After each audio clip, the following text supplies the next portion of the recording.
Bismillahirrahmanirrahim. Assalamualaikum warahmatullahi wabarakatuh. Innal hamdalillah nahmaduhu wa nasta'inuhu wa nastaghfiruh wa na'udzu billahi min shururi anfusina wa min sayyiati a'malina. Man yahdihillahu fala mudilla lahu wa man yudlil fala hadiya lahu. وأشهد أن لا إله إلا الله وحده لا شريك له وأشهد أن محمدا عبده ورسوله اللهم صل وسلم وبارك على نبينا محمد وعلى آله وأصحابه ومن تبعهم بإحسان إلى يوم الدين أما بعد. Ma'asyiral muslimin rahimani wa rahimakumullah. Alhamdulillah, pada malam hari ini kita bisa melanjutkan kembali kajian kita membahas kitab Akhta'un Sya'i'ah Yajibu Tashihuha Ala Dawi atau Fi Daw'il Kitab was Sunnah. Kesalahan-kesalahan yang tersebar yang wajib untuk diperbaiki menurut Alkitab dan As-Sunnah, yang diterjemahkan dengan salah kaprah dalam beragama. Dan sekarang kita masuk pada kesalahan-kesalahan yang ketujuh, yaitu kesalahan-kesalahan yang berhubungan dengan ilmu gaib. Akhta'un tata'allaqu bi ilmil ghaib. Yang pertama, berkata al-mu'allif rahimahullah, al-khata' hadza waladun syaqi. Kesalahan mengatakan kepada seorang anak bahwa ini anak yang sengsara. Ini anak yang sengsara dalam bentuk vonis. As-shawab, yang benar, kalau ada anak yang dirasa tidak baik, maka bisa kita katakan hadza waladun muhmilun katsirul la'ab aslahahullah. Ini anak yang malas, banyak bermain, semoga Allah memperbaikinya. Baik, ma'asyar muslimin rahimani wa rahimakumullah. Mengapa mengatakan ini anak yang sengsara itu termasuk kesalahan? Beliau menjelaskan fahada du'aun nafi'un li islahil walad. Ini adalah doa yang bermanfaat, yaitu aslahahullah, semoga Allah memperbaikinya. Karena anak ini malas, karena anak ini banyak mainnya, maka semoga Allah memperbaikinya. Maka ini doa yang bermanfaat li islahil walad, untuk memperbaiki seorang anak. Li'anna al-qat'a bi anna fulanan syaqiyun laisa illa lillahi wahdah. Karena memvonis, memastikan bahwasanya fulan itu sengsara, maka ini tidaklah berhak kecuali bagi Allah semata. Li'annahu min ilmil ghaibi, karena kesengsaraan itu termasuk di antara ilmu gaib. Kita nggak tahu apakah orang ini bahagia atau sengsara. Ya, kita nggak tahu apakah orang ini bahagia atau sengsara. Nah, maka mengatakan fulan itu sengsara, ya, ini termasuk di antara menerka ilmu gaib. Qala Allah Ta'ala, Allah Ta'ala berfirman, qul la ya'lamu man fis samawati wal ardil ghaiba illallah. Dalam surat An-Naml ayat ke-65. Katakan wahai Muhammad, tidaklah mengetahui yang di bumi dan di langit perkara gaib kecuali Allah. Wa qala sallallahu alaihi wasallam, Rasul sallallahu alaihi wasallam juga bersabda, la ya'lamul ghaiba illallah. Tidak ada yang mengetahui ilmu gaib kecuali Allah. Nah, wasyiqa, maka sengsara, huwa su'ul hal wal munqalab. Ini yang perlu untuk mungkin kita perhatikan, ya. Asyiqa, ya, kesengsaraan itu adalah su'ul hal wal munqalab,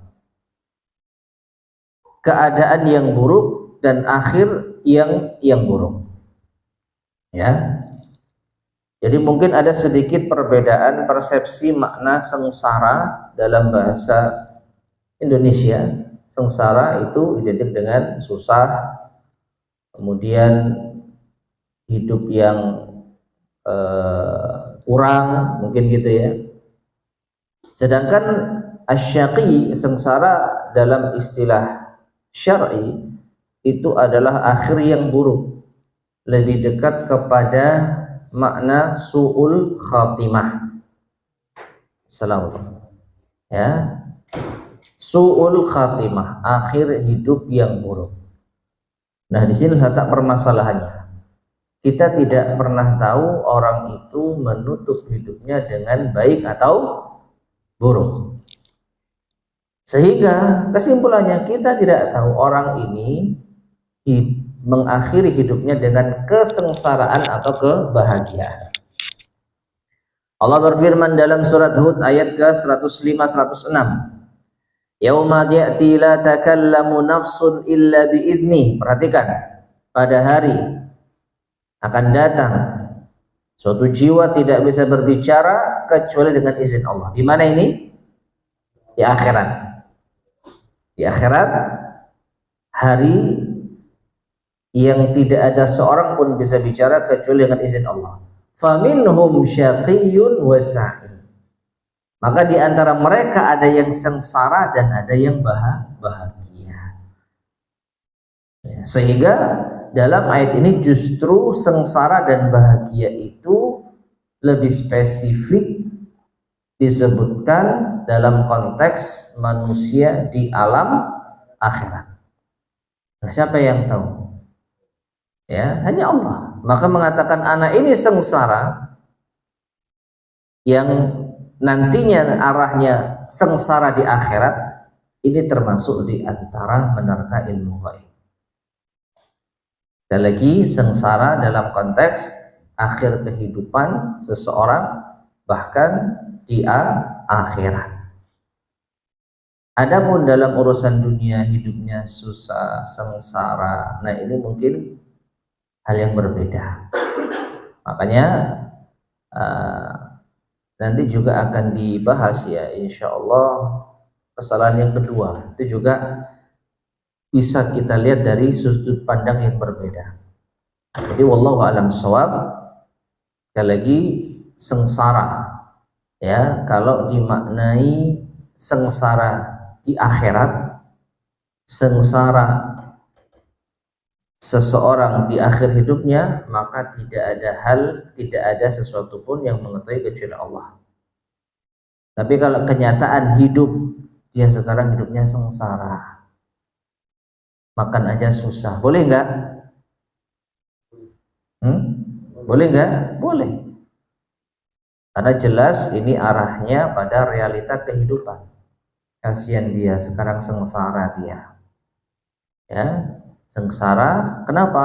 Dari sisi ekonomi, dari sisi kesehatan, dari sisi duniawi.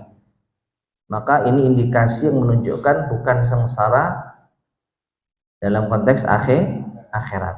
Nah, yang disebutkan di sini oleh penulis rahimahullah, ini anak yang sengsara, maka itu konteksnya anak yang sengsara nanti di akhirat. Hada waladun syaqi, ini anak yang sengsara, yaitu nanti di akhirat dia akan sengsara, atau di akhir hidupnya akan sengsara. Maka ini yang salah. Assalamualaikum. Karena tidak ada yang mengetahui ilmu gaib kecuali Allah. Fa'ammal ladina syaqu fa fin nari lahum fiha zafiru wa syahid. Lanjutan ayatnya ya. Adapun orang-orang yang sengsara, maka mereka berada di dalam neraka. Mereka di sana akan menarik dan mengeluarkan nafas dengan merintih. Ya. Jadi sekali lagi konteks ayat ini, sengsara itu di akhirat, dan inilah hal yang tidak diketahui oleh siapapun kecuali Allah Subhanahu wa ta'ala. Meskipun demikian, anggaplah kita mengatakan anak yang sengsara itu konteksnya dunia, maka alangkah baiknya kita rubah.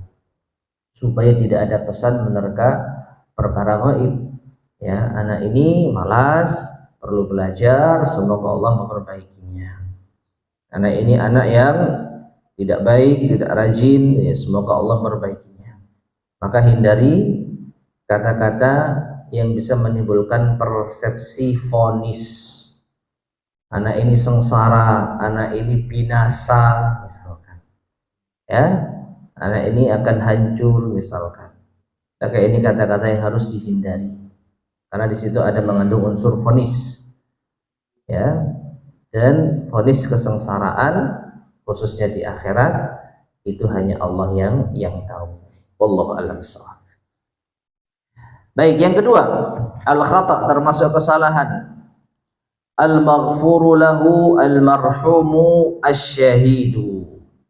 Mengatakan seseorang al-maghfur, diampuni, al-marhum dirahmati, asy-syahid mati syahid.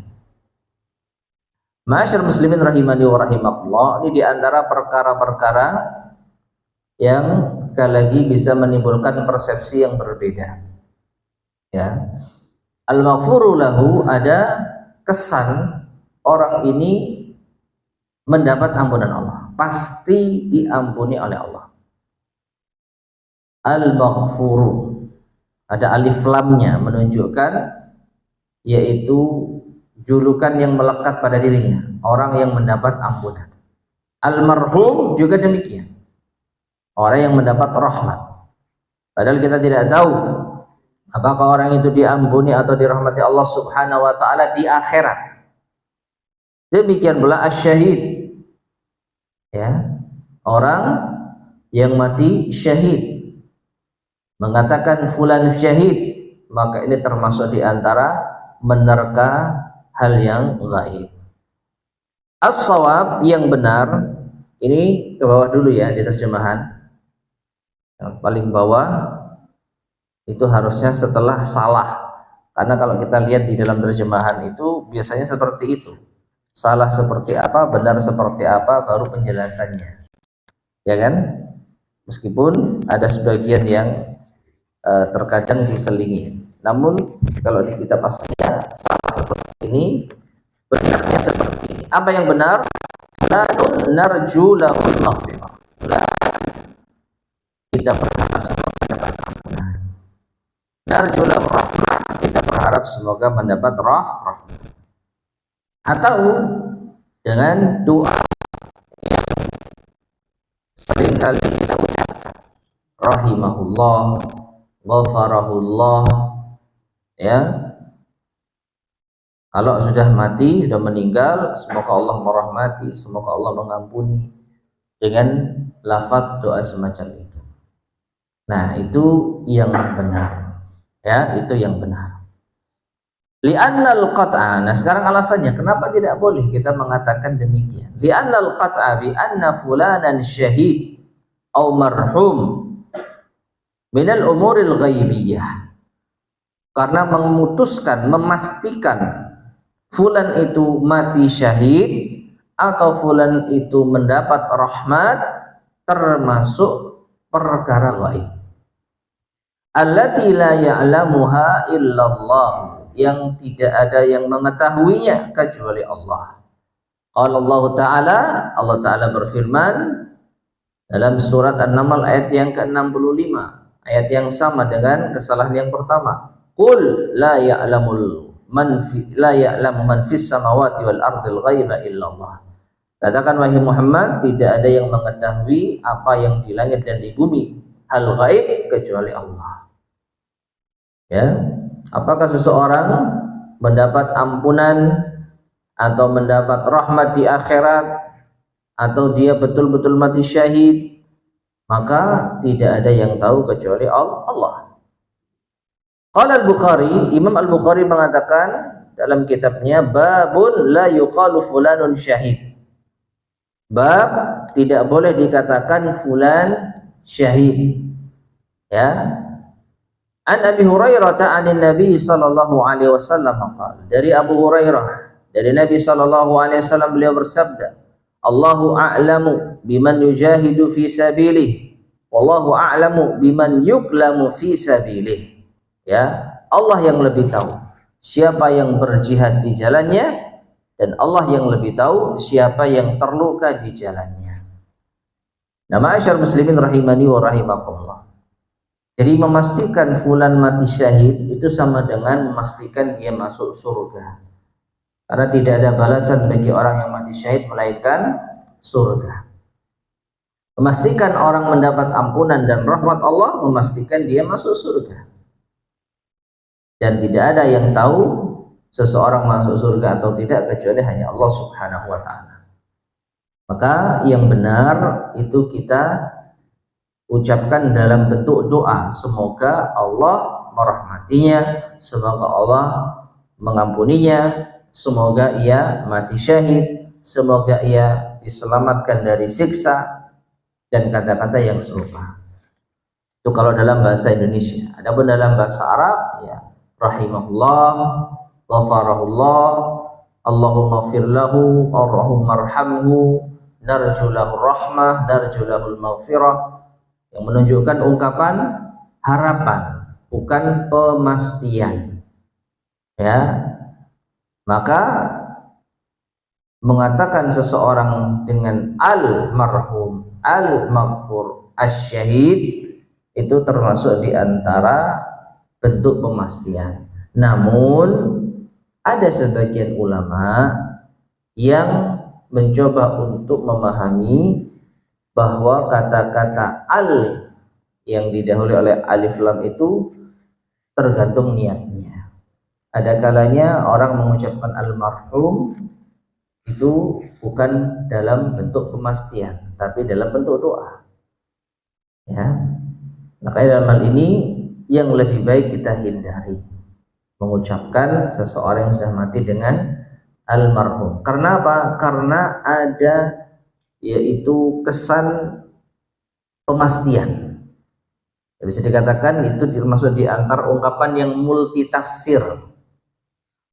Ya. Bisa dibawa kepada makna harapan, bisa dibawa kepada makna pemastian. Ya. Dalam bahasa Arab, kalau ada kata yang berawalan alif lam, itu disebut dengan lam, alif lam ta'rif, ya, alif lam yang menunjukkan ma'rifat yang sudah dikenal. Maksudnya apa? Ya seakan-akan sudah pasti dia memiliki sifat itu, sudah disematkan sifat semacam itu. Ya. Jadi tidak meleset sedikit pun. Maka al-maghfur sekali lagi secara asal maknanya yang diampuni. Al-marhum secara makna artinya yang dirahmati.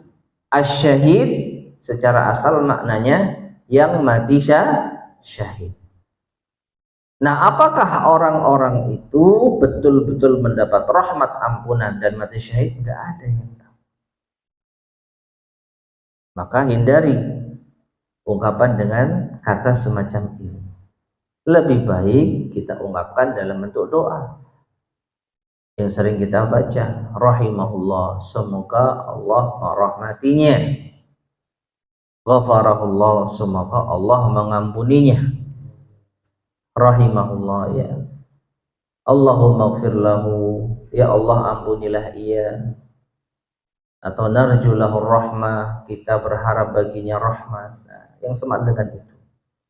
Jadi sekali lagi, meskipun ada sebagian ulama yang membolehkan, tapi dengan catatan orang yang sudah terbiasa mengucapkan almarhum seperti di negeri kita, ya, almarhum itu sering kita dengar.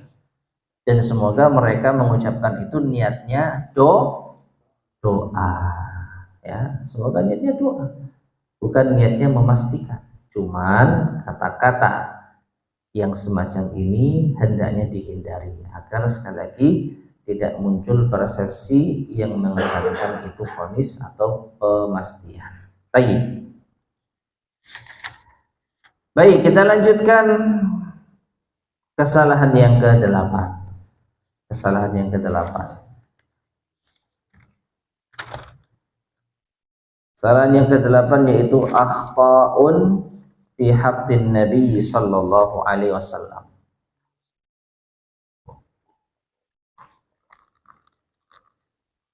Kesalahan-kesalahan yang berkenaan dengan hak Nabi sallallahu alaihi wasallam. Baik. Kesalahan yang pertama, di sini ada perbedaan konteks atau redaksi ya. Saya bacakan di kitab aslinya. Al-khata'u zurtu qabrar Rasul sallallahu alaihi wasallam. Termasuk kesalahan adalah zurtu, aku berziarah qabrar Rasuli, ke kuburannya Rasulullah sallallahu alaihi wasallam. Itu di terjemahan. Kalau di kitab asli. Kalau di terjemahan ya sudah ada penambahan, termasuk kesalahan adalah bepergian jauh untuk berziarah kubur walaupun ke kuburan Nabi sallallahu alaihi wasallam. Lihat redaksinya jauh berbeda. Di kitab aslinya langsung termasuk kesalahan adalah mengatakan zurtu qabrar Rasul. Aku berkunjung berziarah ke kuburan Rasul. Nah, apa alasannya itu salah? Lianna ziyaratal qabri tatanafa ma'al adab. Karena ziarah kubur itu ternafikan dengan adab. Walaysa 'alaiha dalilun syar'iyyun. Tidak ada terjemahan ini ya. Tidak ada di terjemahan. Walaysa 'alaiha dalilun syar'iyyun min kitabin aw sunnah. Tidak ada dalilnya secara syar'i dari kitab dan sunnah. Wa karaha al-Imam Malik, dan dibenci oleh Imam Malik. Wallahu a'lam bishawab. Ma'asyiral muslimin rahimani wa rahimakumullah. Mungkin maksudnya adalah mengkhususkan ziarah ke kuburan Nabi sallallahu alaihi wasallam. Ya. Adapun ziarah kubur secara umum maka itu diperbolehkan, bahkan termasuk hal yang disyariatkan. Nabi sallallahu alaihi wasallam pernah mengatakan, "Kuntu nahaitukum an ziyaratil qubur fazuruha fa innaha tuzakkirul maut." Dulu aku larang kalian untuk ziarah kubur. Sekarang ziarahilah kuburan karena itu bisa mengingat kematian. Ya, jadi berziarah kubur tidak dilarang. Ya, namun di sini yang menjadi catatan adalah mengkhususkan ziarah ke kuburannya Rasulullah SAW. Apalagi kalau kita padukan dengan yang ada di terjemahan, yaitu bepergian jauh safar. Ya, bepergian jauh safar mengkhususkan untuk ziarah kubur, maka ini hal yang dilarang. Ya, nah dalilnya apa? Kemudian as-shawab, yang benar, ya, yang benar adalah zurtu masjidan Nabi sallallahu alaihi wasallam. Aku mengunjungi masjid Nabi sallallahu alaihi wasallam. Lalu di sana ada kuburan Nabi. Ini yang diterjemahan. Perhatikan di kitab aslinya tidak ada tambahan masalah kuburan. As-shawab yang benar, zurtu masjidan Nabi SAW. Aku menziarahi masjid Nabi. Ya, adapun di terjemahan ada komanya. Kemudian menziarahi kuburan Nabi SAW. Dan hal semacam ini insya Allah nggak ada masalah.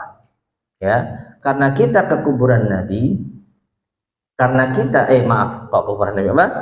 Karena kita ke masjid Nabi, karena kita ke Masjid Nabawi dan di sana ada kuburan Nabi, maka kita berziarah kubur sekaligus, gak ada masalah. Karena niat utamanya itu datang kemana? Masjid. Dan kuburan Nabi mau tidak mau faktanya ada di dalam masjid.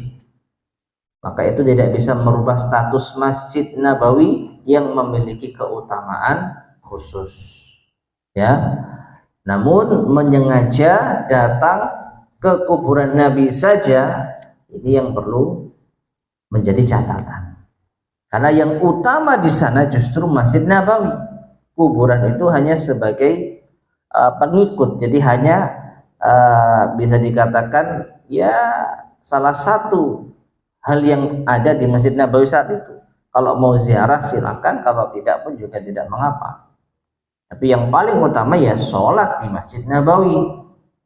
Ya, Maka kalau ada orang yang datang ke kota Madinah hanya ziarah kuburnya Nabi tapi nggak sholat di Masjid Nabawi, tentu akan rugi. Karena yang utamanya itu sholat di Masjid Nabawi. Ziarah kubur nggak ziarah kubur, maka insya Allah tidak mengurangi yaitu keutamaan Masjid Nabawi. Taib. Nah, kemudian dalilnya apa? Dalilnya dilarang kita ziarah kubur khusus, ya, ke kuburan tertentu, apalagi bepergian jauh. Nabi SAW bersabda, la tushaddur rihal illa ila thalathati masajidah. Tidak boleh menambatkan yaitu kendaraan, maksudnya bepergian jauh, safar, kecuali ke 3 masjid, al-Masjidil Haram, wa Masjidi Hada, wal Masjidil Aqsa. Masjidil Haram, masjidku ini yaitu Masjid Nabawi dan Masjid Al-Aqsa. Ini yang boleh kita safar bepergian jauh dalam rangka ibadah. Ya, maka selain 3 masjid ini yang dipahami tidak boleh. Termasuk sengaja bepergian mengunjungi kuburan tertentu dalam rangka ibadah. Ya, loh tadi bukannya boleh kita ziarah kubur? Boleh, tapi ziarah kuburan apapun, dimanapun. Nggak harus kuburan orang soleh tertentu yang mungkin ada di luar kota, yang mungkin ada di luar negeri. Ya, jadi kita ada di mana? Rumah kita di mana? Di situ ada kuburan, kita ziarah kubur untuk mengingat kematian. Atau kita waktu berada di luar kota, adanya kuburan ini, kita kunjungi kuburan itu untuk mengingat kematian.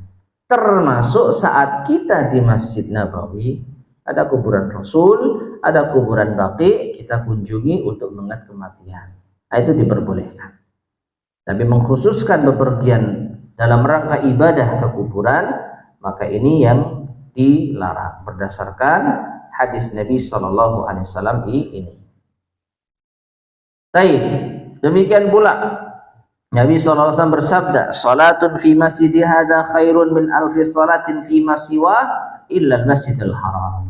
Salat di masjidku ini lebih baik, lebih utama daripada 1000 kali salat di selainnya, di tempat lainnya, kecuali di Masjidil Haram. Ya, jadi yang utama di Masjid Nabawi itu salatnya. Ziarah kubur hanya sampingan, bukan menjadi tujuan utama. Wallahu a'lam bishawab. Baik. Kemudian yang kedua, kesalahan yang kedua, al-khata. Ba'dun nas yad'una Allah fayaqulun ya Rabbi akrimna bijahin nabi. Sebagian orang berdoa kepada Allah dan mengatakan, wahai Tuhanku, muliakanlah kami dengan kemuliaan Nabi. Ma'asyar muslimin rahimani wa rahimakumullah. Ini adalah bentuk tawassul. Ya, bentuk menjadikan perantara dengan kedudukan Nabi Sallallahu Alaihi Wasallam. Dan ini termasuk di antara perkara yang diada-adakan. Termasuk perkara yang diada-adakan. Ya, karena bertawassul sudah sering kali kita sampaikan, yang syar'i yang diperbolehkan itu hanya 3. Bertawassul dengan nama-nama Allah, bertawassul dengan doa orang saleh yang masih hidup, dan yang ketiga bertawassul dengan amal saleh.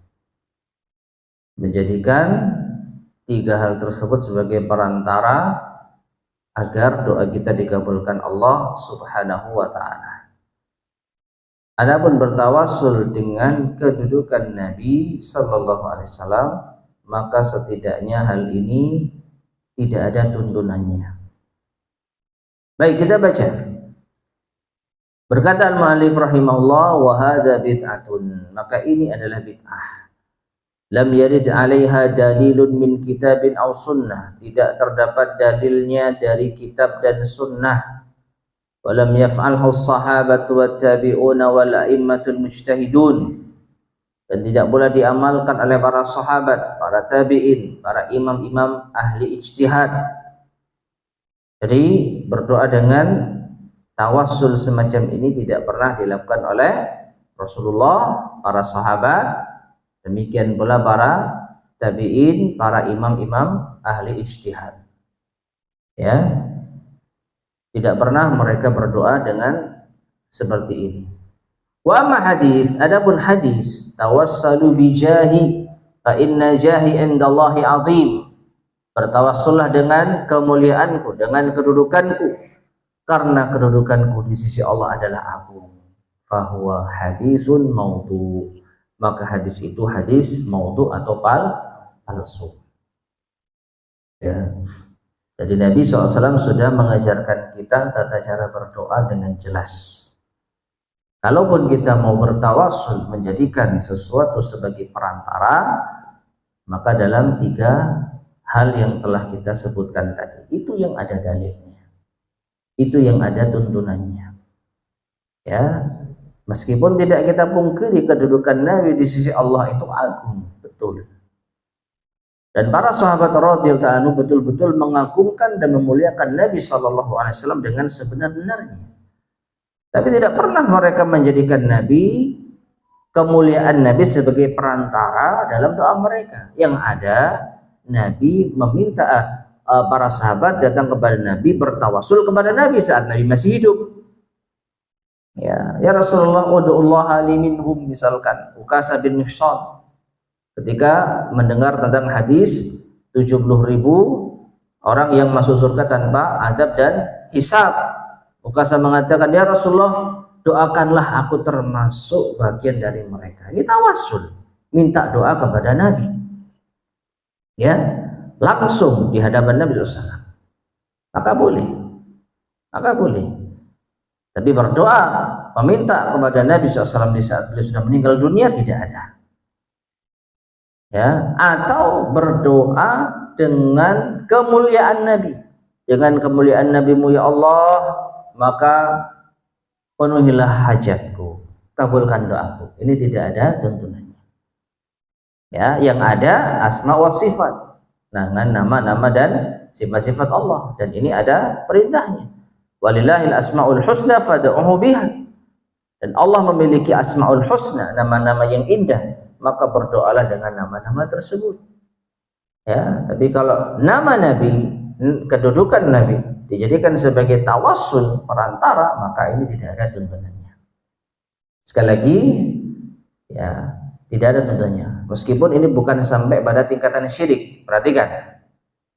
Ya, berbeda dengan kalau minta langsung kepada Nabi yang sudah meninggal. Ya Allah, dengan perantara Nabi-Mu, misalkan, wahai Nabi, sampaikanlah kepada Allah, misalkan, menjadikan Nabi sebagai tawassul untuk berdoa kepada Allah secara langsung dalam kondisi Nabi SAW meninggal dunia. Ini berbeda. Ya, ini bisa sampai pada tingkatan syirik. Tapi kalau bertawassul dengan kemuliaan Nabi, tidak sampai syirik, tetapi setidaknya ini amalan bid'ah. Ya, karena apa? Ya tidak ada tuntunannya. Tidak ada tuntunannya. Sedangkan tawassul, mendekatkan diri kepada Allah dengan perantara, itu sudah ada tuntunan yang telah ditetapkan. Maka tidak boleh kita mengada-adakan hal yang baru dalam urusan agama. Wallahu a'lam bishawab. Nah, yang benar bagaimana? As-shawab, ya Rabb, akrimna bihubbina wa imanina bi Muhammadin sallallahu alaihi wasallam. Di kitab nggak ada ya. Yang benar nggak ada. Jadi nggak ada kan? Oh iya. Salah saja, tidak ada benarnya. Yang ketiga baru salah ada, benar ada. Yang kedua nggak ada. Jadi yang benar dalam kitab ya, Ya Rabb, akrimna bihubbina wa imanina bi Muhammadin SAW. Yang benar, wahai Tuhan kami, wahai Tuhanku, muliakanlah kami dengan cinta kami kepada Nabi Sallallahu Alaihi Wasallam, dengan iman kami kepada Nabi Sallallahu Alaihi Wasallam. Itu benar. Bandingkan dengan yang salah.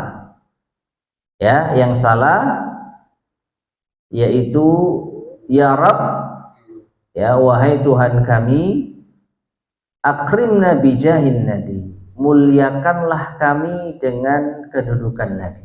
Itu yang salah. Yang benar, ya Rabb, wahai Tuhan kami, muliakanlah kami dengan kecintaan kami kepada Nabi Sallallahu Alaihi Wasallam. Ya, perhatikan letak perbedaannya di mana.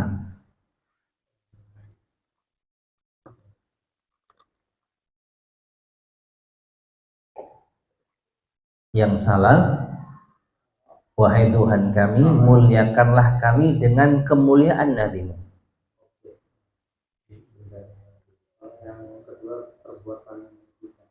Kalau yang pertama, objeknya, perantaranya adalah kemuliaan Nabi. Sedangkan yang kedua, perantaranya adalah amalan kita. Maka ini masuk bertawasul dengan amal soleh. Ya Allah, ya, dengan kecintaanku kepada Nabi-Mu, ini amal soleh. Ya Allah, dengan ittiba'ku kepada Nabi-Mu, ya Allah, dengan keimananku kepadamu, keimananku kepada Rasulullah, maka kabulkanlah doa. Maka ini termasuk tawasul dengan amal soleh. Cintaku kepada Nabi, imanku kepada Nabi, ittiba'ku kepada Nabi, ini semua adalah amal soleh, ya, yang boleh kita jadikan sebagai perantara untuk kita berdoa kepada Allah. Adapun menjadikan kedudukan Nabi secara langsung yang tanpa ada kaitannya dengan amal soleh kita, ini yang jadi masalah, ya. Jadi beda antara yang salah dan yang benar, ya. Dan sekali lagi kita mengatakan salah karena tidak ada tuntunannya, dan kita mengatakan benar karena ada tuntunannya, ya. Meskipun tidak spesifik sama, karena apa? Di antara dalil yang menjadikan dasar bolehnya bertawasul dengan amal soleh itu bukan cinta kepada Nabi, bukan iman kepada Nabi, tapi amal soleh. Seseorang yang pernah terperangkap di gua, itu dalil yang sangat jelas, ya. Jika orang yang terperangkap dalam gua, maka mereka berdoa kepada Allah dengan tawasul dengan amal soleh mereka, ya, bertawasul dengan amal soleh mereka, yang akhirnya Allah Subhanahu Wa Taala kabulkan doa mereka. Nah, amal soleh gak terbatas, amal soleh apapun yang kita andalkan, ya, yang mereka lakukan amal soleh yang mulia, yang mereka pernah amalkan, berbakti pada orang tua, kemudian menjauhi zina ketika sudah hampir saja melakukannya, kemudian amanah menjaga harta karyawan, ya, hingga menghasilkan harta yang melimpah. Ini semua amal soleh yang mereka lakukan, ya. Sedangkan yang kita lakukan mungkin berbeda. Maka semua amal soleh kita bisa kita jadikan sebagai wasilah tawasul, perantara dalam doa kita. Termasuk misal kita mengandalkan amal soleh kita, iman kepada Nabi, kita merasa kita betul-betul cinta kepada Nabi, ini amal soleh yang mulia, ya. Cinta kepada Rasul termasuk di antara amal soleh yang mulia.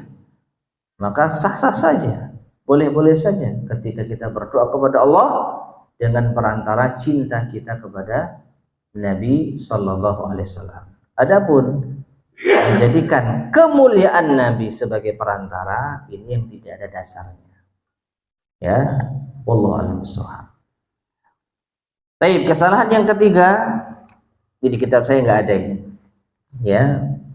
Kesalahan yang ketiga, bacaan Al-Fatihah ini dihadiahkan kepada ruh Nabi sallallahu alaihi wasallam. Di terjemahan ada ya.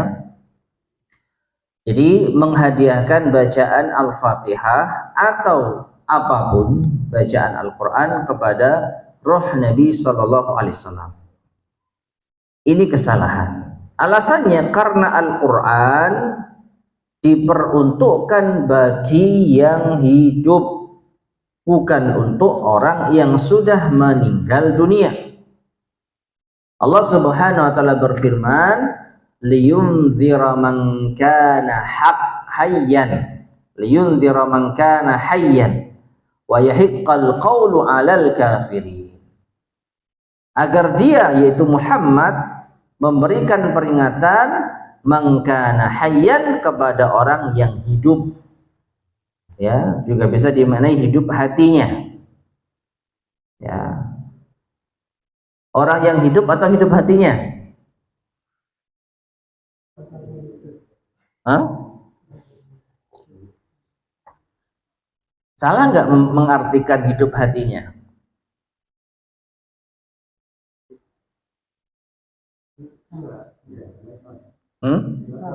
Salah. Tidak salah.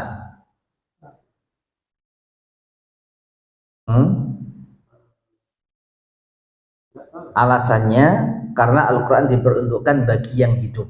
Apa yang kita pahami? Orang yang masih hidup. Tapi di arti Al-Quran, di terjemahan, liyundhira man kana hayyan, diberi dalam kurung agar Nabi memberi peringatan kepada orang yang hayyan, hidup, dalam kurung hatinya. Ada kesan bukan hidup nyawanya. Ada kesan seperti itu. Tapi benar nggak itu? Diartikan hidup hatinya benar nggak? Kalau dia dari orang-orang kafir bagiannya, hidup hatinya benar. Tidak salah. Allah alam bisawab, iya, tidak salah. Kenapa? Karena sampai pun orang itu, ya, sampai pun orang itu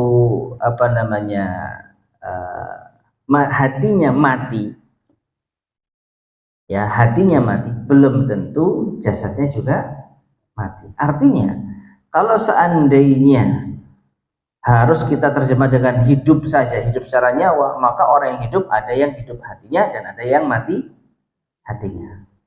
Coba dipahami. Orang yang hidup nyawa, masih punya nyawa, itu ada yang hatinya hidup, ada yang hatinya mati.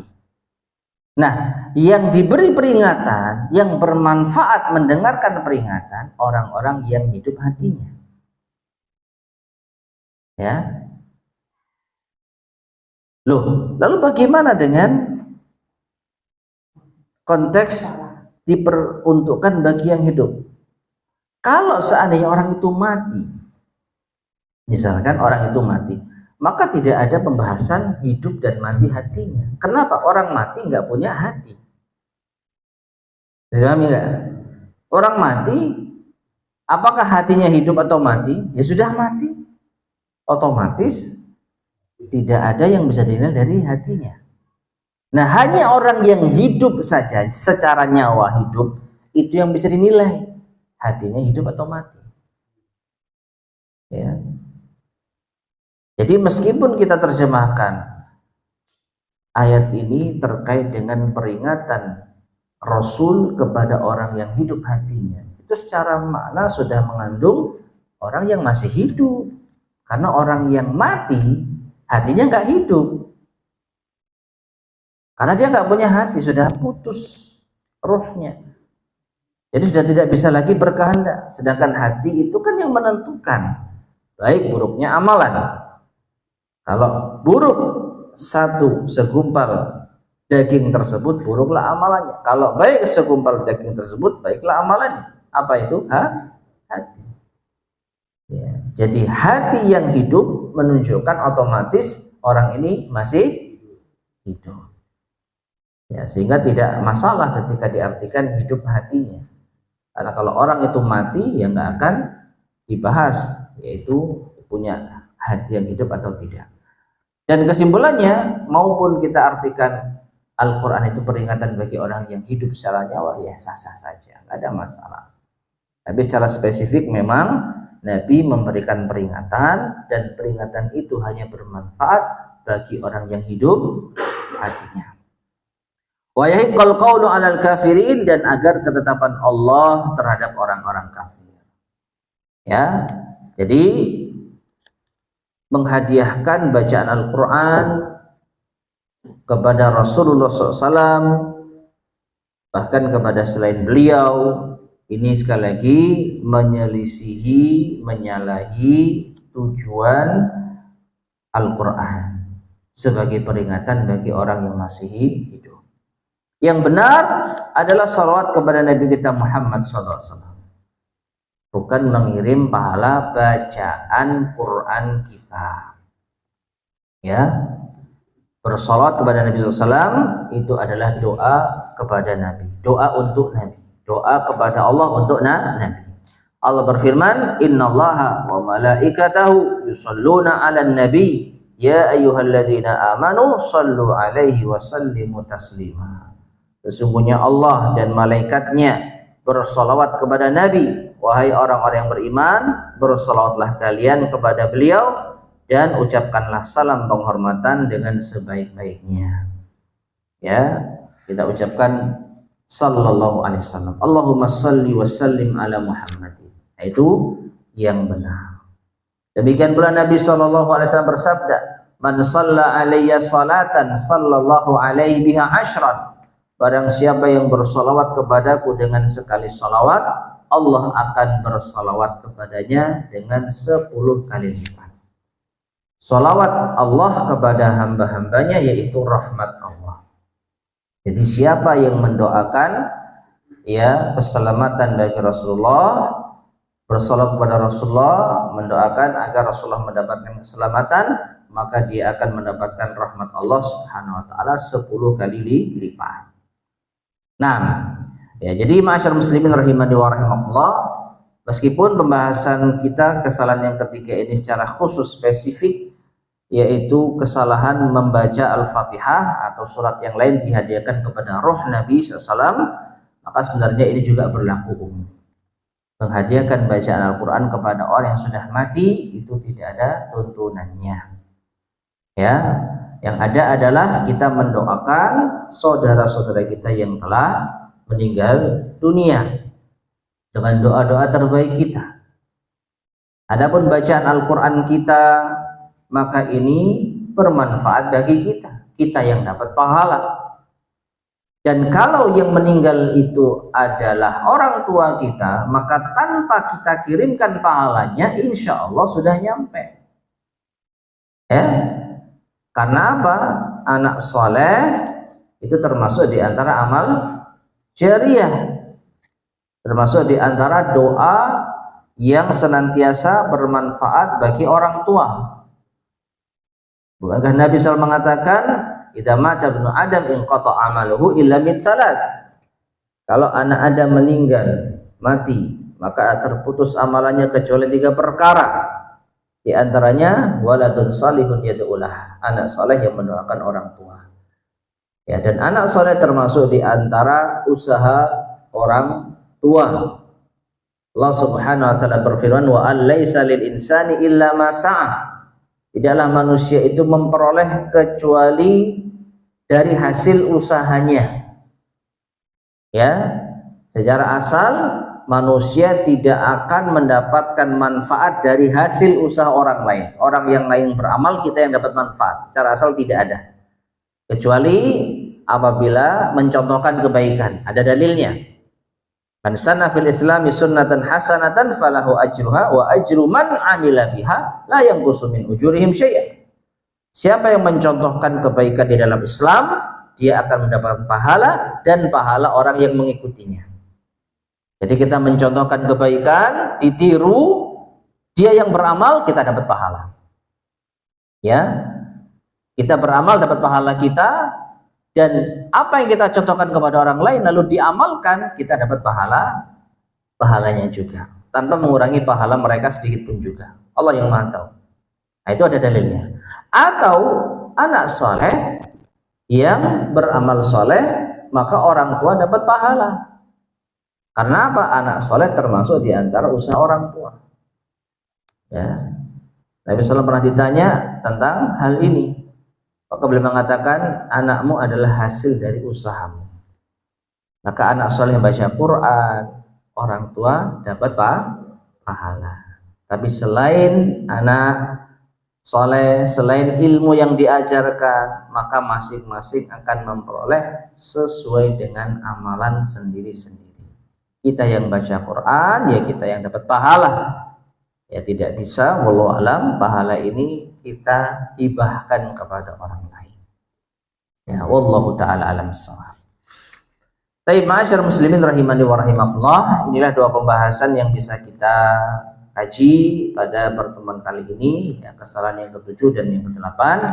Insyaallah akan kita lanjutkan pada kesempatan berikutnya, kesalahan yang ke-9, yaitu kesalahan-kesalahan dalam beribadah. Wallahu ta'ala alam shawab. Baik, mungkin ini yang bisa kita sampaikan pada kajian kita di malam hari ini. Mudah-mudahan bermanfaat. Kurang lebihnya saya mohon maaf. Sebelum kita akhiri, barangkali ada yang tanyakan, tafadhol silakan.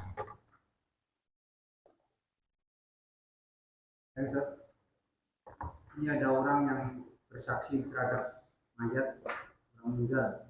Saya bersaksi bahwa Anda orang yang baik, termasuk boleh. Baik. Memastikan atau tidak? Kalau sekedar menyebutkan yang saya lihat, yang saya saksikan dia orang baik, itu nggak masalah. Itu nggak masalah, karena itu sesuai dengan yang kita ketahui. Dan baik atau tidak itu hal yang bisa dilihat, ya kan? Dari mana? Oh, dia sholat, dia zakat, dia puasa. Yang saya lihat orang ini baik. Tapi apakah dia sengsara atau bahagia di akhirat, ini yang kita nggak tahu. Ya, jadi ini bukan vonis, bukan vonis. Kecuali kita mengatakan saya bersaksi orang ini baik, maka dia ahli surga, baru nggak boleh. Baiknya sudah benar, tapi jangan diteruskan ahli surga, kita nggak tahu. Karena apa? Yang kita lihat baik belum tentu di sisi Allah baik kalau ternyata niatnya tidak ikhlas. Ya, adapun persaksian kita, ya ini hanya untuk kita dan orang lain yang semoga dengan persaksian kita mereka mendoakan saudara kita. Ya, jadi insya Allah nggak ada masalah. Persaksian kebaikan bagi orang di dunia nggak ada masalah, bukan termasuk vonis. Ya, mungkin seperti itu. Wallahu a'lam bishawab. Ada lagi yang sampaikan? Ya.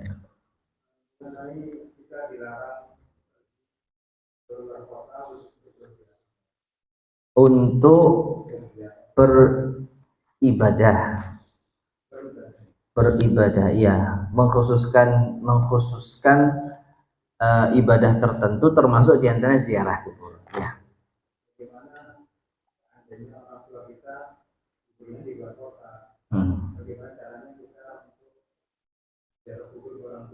Yang pertama, kalau masih ada saudara-saudara, maka kita niatkan silaturahim kepada mereka. Itu niat utama.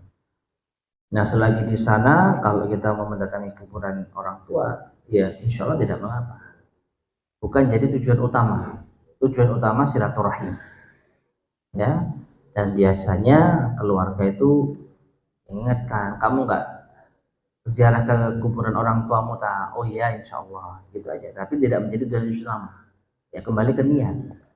Ya, karena untuk ziarah kubur sebenarnya kuburan manapun, nggak harus kuburan orang tua.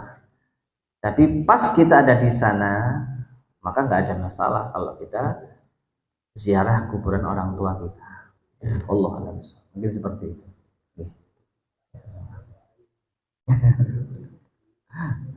Ada lagi yang kan? Ya.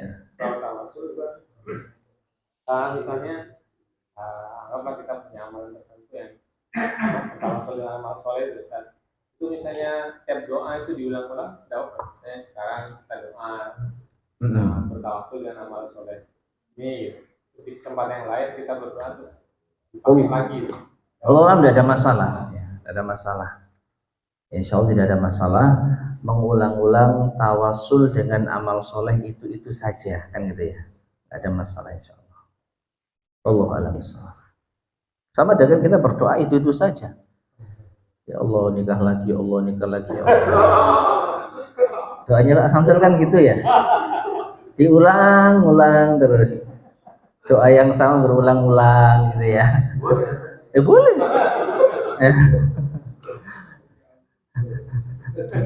Nanti kalau sudah nikah lagi, tawasulnya itu, ya Allah dengan ta'adudku ya Allah. Ya Allah dengan menjalankan sunnahmu ya Allah. Maka kabulkan doaku yang lain, misalkan seperti itu. Ya Allah alam bisawab. Ya. Mau khususkan, saya mau pergi ke Solo buat sholat di masjid Zahid itu nggak boleh. Tujuannya apa? Mau sholat di masjid itu. Dalam segi apa? Lihat penasaran arsitekturnya atau penasaran bangunannya. Kalau itu ada unsur dunia, sekedar unsur duniawi ya, wallahu a'lam semoga nggak masalah. Tapi kalau itu ada unsur keutamaan, saya masuk di sana karena keutamanya besar. Berarti ada sisi pahala yang kita harapkan lebih, ada unsur ibadah. Tapi kalau kita merancang agenda nanti sholatnya pas di sini enak kayaknya, kita setting ya perjalanan kita ke Solo mau kemana saja, zuhur pas di sini, ini nggak ada masalah. Kan itu bukan niat utama, ya.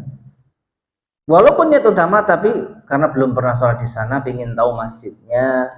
Sama sekali nggak ada hubungannya sholat di sana lebih utama, lebih afdol, nggak ada masalah insya Allah.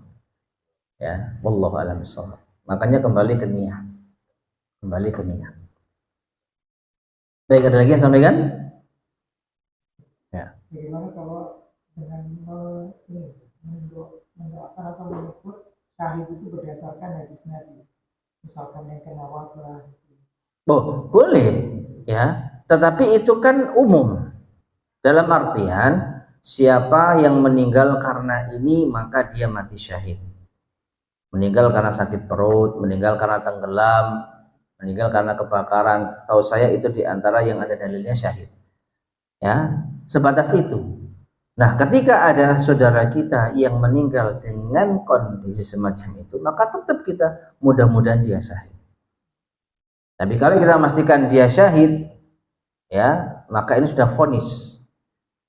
Sedangkan jangankan yang mati syahidnya seperti tadi, orang yang berperang di jalan Allah, orang yang benar-benar mati di medan pertempuran. Tadi sudah disebutkan hadisnya ya, tidak ada yang mengetahui kecuali Allah SWT. Mana hadisnya? Yang terakhir tadi, Allahu ya'lamu man yujahidu fi sabilihi, ya, wa yuklamu fi sabilihi. Allah yang tahu siapa yang berjaya di jalan Allah, dan Allah yang maha tahu siapa yang terluka di jalan Allah. Ya, semoga dia syahid. Itu nggak masalah. Atau kita jadikan sebagai pelajaran, masya Allah, fulan meninggalnya saat perang, fulan meninggalnya dalam kondisi ini, mudah-mudahan dia syahid. Nggak ada masalah. Tapi memvonis dia pasti masuk surga karena dia matinya tenggelam, ya, dan tenggelam itu mati syahid, maka ini nggak boleh. Memastikan konsekuensi dari mati syahid itu surga. Tapi kalau mudah-mudahan, semoga, besar harapan, ya nggak ada masalah. Atau optimis, insya Allah saya optimis fulan insya Allah masih masuk mati syahid, nah itu nggak ada masalah karena masih ada insya Allah. Allah a'lam bishawab.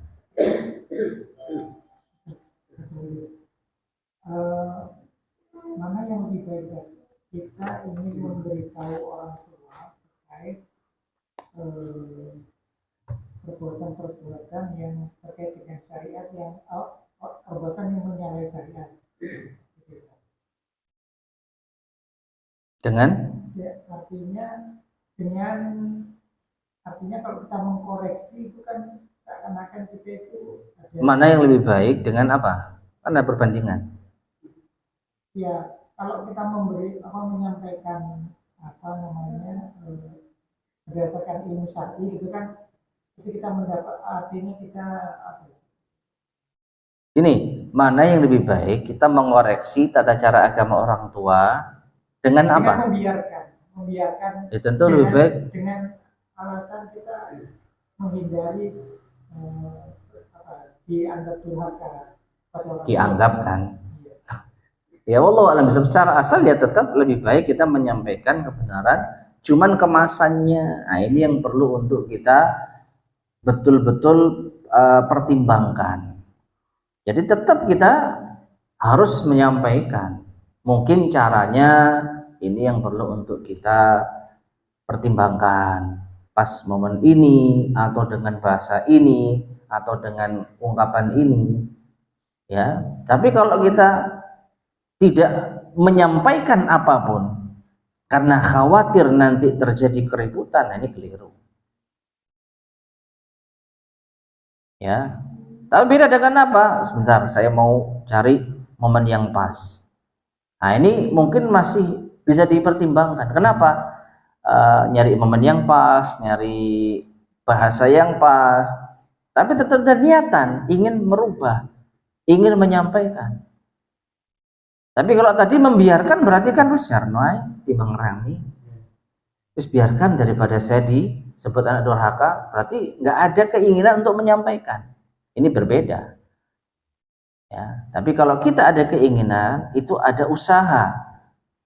Cuman kapan? Nah, ini mungkin kita pelan-pelan mempelajari keadaan orang tua, bahasa yang pas, tapi tetap ada keinginan. Jangan sampai nggak ada sama sekali keinginan untuk apa? Menyampaikan kebenaran kepada orang yang kita cintai. Jadi tetap disampaikan, adapun bagaimana caranya, bagaimana teknisnya, ini yang mungkin perlu untuk dipelajari, perlu untuk dipersiapkan. Ya, wallahu a'lam bishawab. Baik, mungkin ini yang bisa kita sampaikan pada kesempatan di malam hari ini. Mudah-mudahan bermanfaat. Kurang lebihnya saya mohon maaf. Kita akhiri. Subhanakallahumma bihamdika asyhadu an la ilaha illa anta astaghfiruka wa atubu ilaik. Alhamdulillahirabbil alamin. Assalamualaikum warahmatullahi wabarakatuh.